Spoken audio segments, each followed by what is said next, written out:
Warhammer DarkTide. This is the newest chapter in the 40k game genre. Games Workshop are willing to hand out this trademark for like a pack of Knoppers or something. The game is developed by Fat Shark Studios.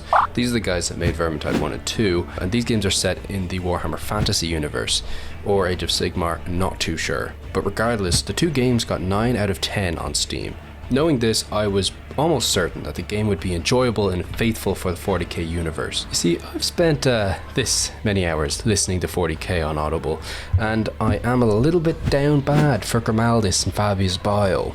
Okay, so the first thing that you need to do when you've bought this game is to download it onto an SSD. I didn't, and it was insufferable to play through because you'd get into the lobby like 3 minutes behind your friends, and I wish that was an understatement. There's a pretty decent character creator to pick from when you design your character. You can pick all of the normal traits like your hair, your eyes, scars and tattoos, height and gender. So you're also able to pick your upbringing and what planet you're from. It doesn't really make much of a difference. I think a few change your eye and hair color, but other than that, it doesn't change your physical appearance. What it does change is the dialogue that you get within the game. See, sometimes your characters talk to each other in intense moments or even in times of lulls when nothing is happening. And there's one really fun dialogue between two veterans where they talk about the fall of Cadia. Is that right? And how's things working out for Cadia right now? I'm not scared. You'll come apart at the last moment, just like Cadia. I won't forget. And don't worry, the Ogrins do indeed sound like Ogrins. A compliment. The opening scene is a little odd. It's the only solo mission in the entire game. A good place you would think to insert the tutorial, something they didn't do. It's serviceable and fairly simple, and it gets the narrative rolling. Speaking of which, the narrative. That being that you're a prisoner aboard this ship and you're accused of being a heretic. And the whole game is you proving that that fact isn't true and that you're loyal to the Emperor.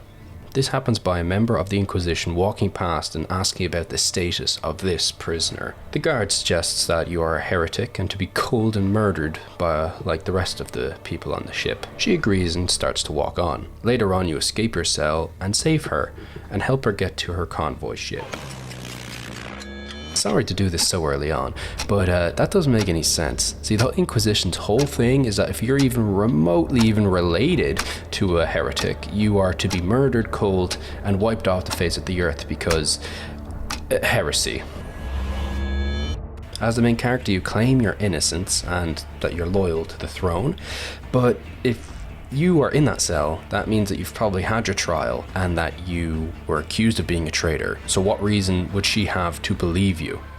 Even the fact that you save her and bring her to the end of the ship, if this was in real 40k and this entirely impossible thing happened where she allowed you instead of just sitting there to die or even attempt to kill you, she helps you aboard the Valkyrie. This wouldn't happen. As soon as you stood at the base of that Valkyrie as it was taking off, she would shoot you in the head and probably drop a few grenades on you as well. Actually have to go into the psycho something and this doesn't serve as a tutorial because your first mission is to go to a place and do the actual tutorial, which takes like 10 minutes. It's really annoying as well. Very basic gameplay stuff. The number that grows by gaining XP is your trust level. And actually that kind of makes sense, and I kind of like the way they made it. Trust, and not like just XP level. It also adds a level of realism to it. You see, the reason why you can't just get a bolter from level 1 in the armory isn't because you're weak and the XP gives you strength. It's because they don't trust you to hold that holiest of relics in your hands. So as you gain levels, you gain the ability to buy these relics, these chainswords, these bolters, these lasguns. And because there is a level system involved, it means that as you get higher level, you do need to replace the version of the weapon that you're using because it will do far more damage than the previous iterations. And it's no surprise to anyone that the higher level you get the more satisfying to use weapons, like chaining people down with the chainsword or gunning them down with a bolter, a gun that shoots Pringle can sized grenades at people's heads that explode not after impact but after they enter you a little bit, and it's hard to explain, but it's like armor penetration grenade. It's pretty cool. Bolter. bolter.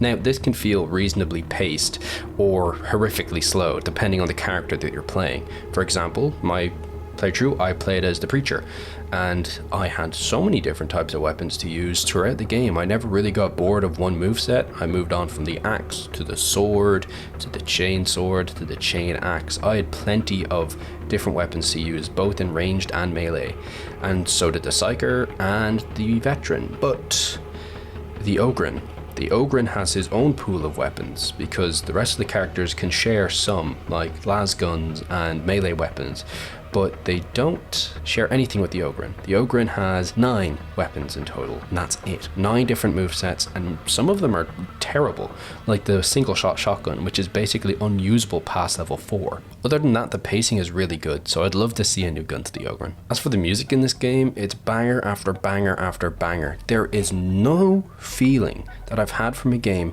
maybe Doom, that the music is just so perfectly matched. You'll be slicing up Nurgle infested humans with your two-handed chainsword, and then just at the perfect time, the organs hit and you're just banging away. Somehow, they made the organ a f***ing slapper instrument. In summarization, the music is based.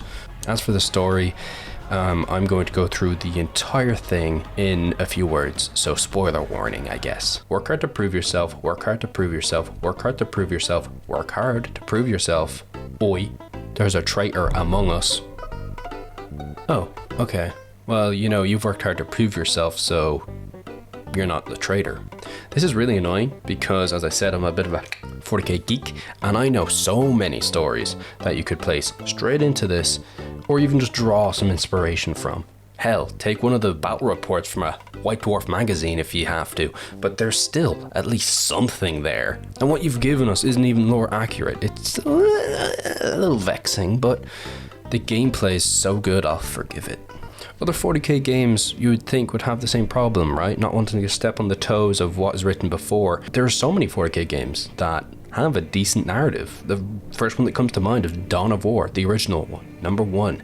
And I know the gameplay is drastically different between these games, and if you want to make the argument that that would affect the storytelling, then sure, okay. But then you can look at basically the game that started this whole genre, the game that this one's based on, Left 4 Dead. The game's 14 years old and it still manages to pump out a better narrative than this game that came out in 2022. And in that game, the narrative is insanely subtle.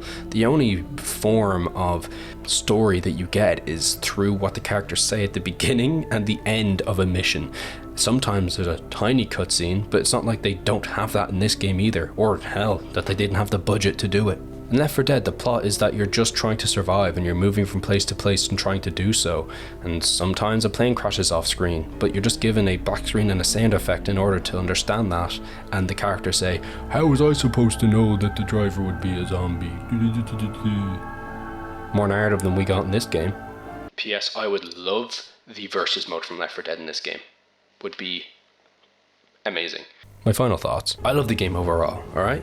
You know, Vermintide 1 and 2 got a 9 out of 10, and honestly, this feels like a 9.5 out of 10. Narrative, but the gameplay alone is so one-to-one with what I would expect from 40k, apart from the fact that, you know, that many Nurgles, boys, like a guardsman would not survive. Sorry, it just wouldn't happen from mission to mission. But that wouldn't make for a very entertaining game, so I understand. And the only shortcomings this game has is through story, in my opinion. I think it's necessary that you add a few more guns and weapons to the Ogren's pool before your DLC is starting to be added, because if you don't, then you're just impacting a player's gameplay experience in negative ways for no reason. To add a short campaign with a few more missions pre-DLC so people can get the update, play through this story, and then that will be something that they can launch DLC from, if story is something that they're even interested in, because it doesn't seem that way.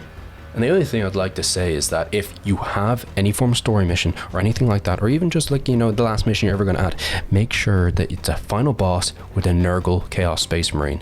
One. Just one. And I'll be very happy.